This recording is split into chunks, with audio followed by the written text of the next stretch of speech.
Hi friends, எல்லாருக்கும் வணக்கம். Welcome to ஆன்சரைகள் சேனல். இன்றைக்கி நம்மளோட சேனலில் முள்ளங்கி புளிக்குழம்பு ரெசிபி தான் பார்க்க போகிறோம்.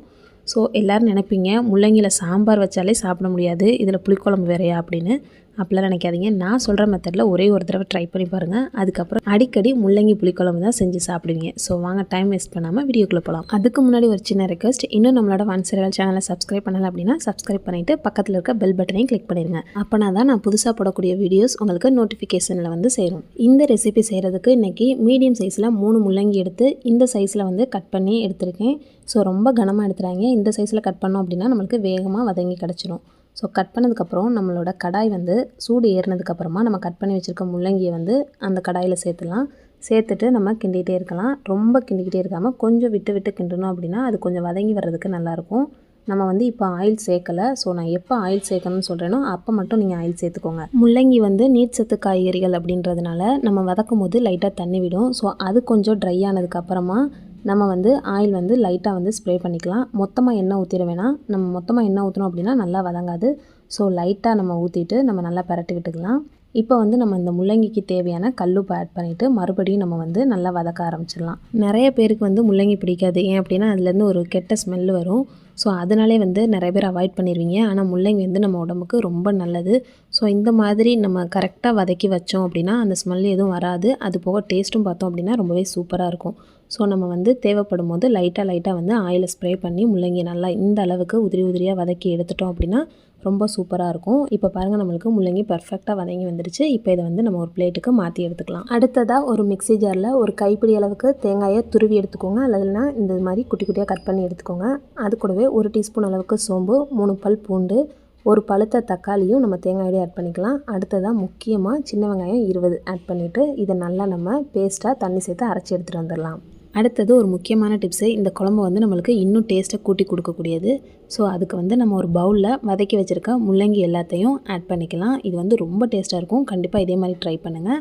அடுத்தது இது கூடவே வந்து குழம்பு மிளகாய் தூள் ஆட் பண்ணிக்கோங்க. நான் வந்து குழம்பு மிளகாய் தூளும் மல்லித்தூளும் தனித்தனியாக வச்சுருக்கேன்.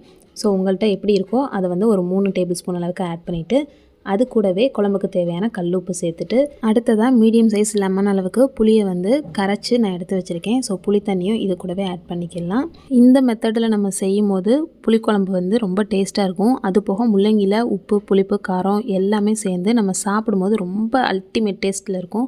ஸோ கண்டிப்பாக நீங்களும் இதே மெத்தடில் ட்ரை பண்ணி பாருங்கள். மீன் குழம்புமே இதே மெத்தடில் வைக்கும்போது நம்மளுக்கு ரொம்ப டேஸ்ட்டாக இருக்கும். ஸோ மீன் குழம்பு ரெசிபி தேவைப்படுது அப்படின்னா டிஸ்கிரிப்ஷனில் லிங்க் கொடுக்குறேன். கண்டிப்பாக போய் செக் பண்ணி பாருங்கள்.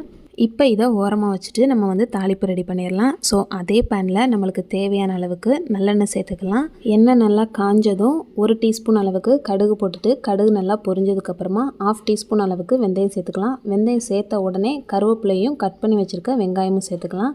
ஏன்னா வெந்தயம் வந்து கருகிடுச்சு அப்படின்னா நம்மளுக்கு வந்து குழம்பு வந்து கசப்பு தட்டிடும். ஸோ அதனால் வெந்தயம் சேர்த்த உடனே நம்ம வந்து கருவேப்பிலையும் வெங்காயம் சேர்த்துக்கலாம். தாளிப்புக்கு வந்து நான் பெரிய வெங்காயம் தான் கட் பண்ணி சேர்த்துருக்கேன். ஏன்னா தேங்காயோட வந்து நம்ம சின்ன வெங்காயம் சேர்த்து அரைச்சிருக்கறனால தாளிக்கிறதுக்கு வந்து பெரிய வெங்காயம் சேர்த்துருக்கேன். இப்போ வெங்காயம் நல்லா வதங்கினதுக்கப்புறமா காரத்துக்கு 3 பச்சை மிளகாவும் சேர்த்து அதையும் நம்ம வந்து நல்லா வதக்கி விட்டுறலாம்.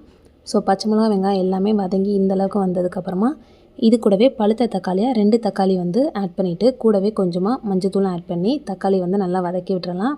ஸோ அரைக்கிறதுக்கு ஒரு தக்காளி ஆட் பண்ணியிருக்கோம். இதில் 2 தக்காளி ஆட் பண்ணியிருக்கோம். மொத்தம் 3 தக்காளி. நம்ம இந்த மாதிரி ஓப்பன்லேயே வச்சு தக்காளியை வதக்கணும் அப்படின்னா ரொம்ப டைம் எடுக்கும். ஸோ அதனால் வந்து நம்ம லிட்டு போட்டு க்ளோஸ் பண்ணி ஒரு நிமிஷம் வச்சுருந்தோம் அப்படின்னா ரொம்பவே சூப்பராக மசிஞ்சு கிடச்சிரும். இப்போ பாருங்கள், 1 நிமிஷத்துக்கு அப்புறம் ஓப்பன் பண்ணோம்னா தக்காளி எல்லாமே நல்லா சாஃப்டாக வெந்திருக்கும். இந்த டைமில் நம்ம கரண்டியை வச்சு லைட்டாக அமுத்தி விட்டோம் அப்படின்னா தக்காளி எல்லாமே நல்லா சூப்பராக நம்மளுக்கு வந்து வதங்கி கிடச்சிரும். அந்த 1 நிமிஷம் கேப்பில் நம்ம எடுத்து வச்சுருந்த தேங்காய், தக்காளி இது எல்லாத்தையுமே வந்து நல்லா தண்ணி ஊற்றி பேஸ்ட்டாக அரைச்சி எடுத்துகிட்டு வந்துடலாம். இப்போ பாருங்கள், இந்த எண்ணெயிலே நம்ம அரைச்ச பேஸ்ட்டையும் வந்து ஆட் பண்ணிவிட்டு 1 நிமிஷத்துக்கு நல்லா இதையும் வந்து வதக்கி விட்டுடலாம். ஏன்னா நம்ம வெங்காயம், தக்காளிலாம் வந்து பச்சையாக தான் சேர்த்துருக்கோம். ஸோ அதனால் வந்து நம்ம எண்ணெயிலே வதக்கும் போது நம்மளுக்கு அந்த பச்சை வாசனை எல்லாம் போயிடும். இப்போ இதெல்லாம் நல்லா வதங்கி இந்த மாதிரி கொதிக்க ஆரம்பித்ததுக்கப்புறமா நம்ம வந்து கரைச்சி வச்சுருந்த புளி தண்ணியும் அந்த முள்ளங்கி எல்லாத்தையுமே வந்து இது கூட சேர்த்து விடலாம். சேர்த்துட்டு இது எல்லாத்தையும் நல்லா மெதுவாக வந்து கலந்து விட்டுருங்க. ஸோ இதுக்கப்புறம் வந்து நம்மளுக்கு தண்ணி ஆட் பண்ணுறது நம்மளோட விருப்பம்தான். நம்மளுக்கு வந்து கொஞ்சம் தண்ணியாக வேணும் அப்படின்னு நினச்சா நம்ம தண்ணி ஆட் பண்ணிக்கலாம். இல்லை கொஞ்சம் கிரேவி மாதிரி வேணும் அப்படின்னா நம்ம வந்து தண்ணி வந்து கம்மியாக ஆட் பண்ணிக்கலாம். இப்போ வந்து நான் அந்த மிக்ஸி ஜாரை கழுவி கொஞ்சமாக மட்டும் நான் வந்து தண்ணி ஆட் பண்ணிக்கிறேன். ஏன்னா புளிக்குழம்புன்றனால கொஞ்சம் கெட்டியாக இருந்தால் எனக்கு பிடிக்கும். ஸோ உங்களுக்கு எப்படி பிடிக்குமோ அந்த அளவுக்கு நீங்கள் தண்ணி ஆட் பண்ணிக்கோங்க. இப்போ இது எல்லாத்தையும் கலந்து விட்டுட்டு இப்போ உப்பு, புளிப்பு, காரம் இது எல்லாமே கரெக்டாக இருக்கா அப்படின்னு ஒரு தடவை செக் பண்ணி பார்த்துடலாம். உப்பு, காரம் ஏதாவது பத்தலை அப்படின்னா இந்த டைம் நீங்கள் வந்து ஆட் பண்ணிக்கோங்க. நான் வந்து உப்பு எப்போவுமே கொஞ்சம் கம்மியாக தான் சேர்ப்பேன். ஏன்னா தேவைப்பட்டுச்சுன்னா நம்ம வந்து உப்பு சேர்த்துக்கலாம். இப்போ வந்து ஹை ஃப்ளேமில் வச்சு நல்லா கொதிக்க விட்டுடலாம். கொதிக்க ஆரம்பித்ததுக்கப்புறமா ஒரு தடவை கிண்டி விட்டுட்டு லிட்டு போட்டு க்ளோஸ் பண்ணி ஒரு 7 நிமிஷத்துக்கு சிம்மிலே வச்சிடலாம். இப்போ பாருங்கள் 7 நிமிஷத்துக்கு அப்புறம் ஓப்பன் பண்ணும்போது முள்ளங்கி எல்லாமே நல்லா வெந்து எண்ணெய் எல்லாமே பிரிஞ்சு வந்திருக்கு. ஸோ நம்மளுக்கு வந்து சூப்பராக புளிக்குழம்பு வந்து ரெடி ஆகிடுச்சு. இந்த குழம்ப நம்ம இப்படியே சாப்பிடாம கொஞ்சம் ஆறுனதுக்கப்புறம் சாப்பிட்டோம் அப்படின்னா நம்மளுக்கு வந்து கொஞ்சம் குழம்பும் திக்காக இருக்கும். அது போக டேஸ்ட்டும் பார்த்திங்க அப்படின்னா அல்டிமேட்டாக இருக்கும். இப்போ ஃபைனலாக நம்ம கொஞ்சமாக பச்சை கருவேப்பிலை தூவிட்டு அடுப்பை வந்து ஆஃப் பண்ணிடலாம். ஸோ இதே மெத்தடில் நீங்களும் ஒரு தடவை ட்ரை பண்ணி பார்த்துட்டு எப்படி இருக்குது அப்படின்னு மறக்காமல் கமெண்ட் பண்ணுங்கள். இந்த ரெசிபி உங்களுக்கு பிடிச்சிருந்துச்சு அப்படின்னா லைக் பண்ணுங்கள், ஷேர் பண்ணுங்கள். இதே மாதிரி ஒரு சூப்பரான ரெசிபியோட நெக்ஸ்ட் உங்கள் எல்லாரையும் மீட் பண்ணுறேன். தேங்க்ஸ் ஃபார் வாட்சிங்.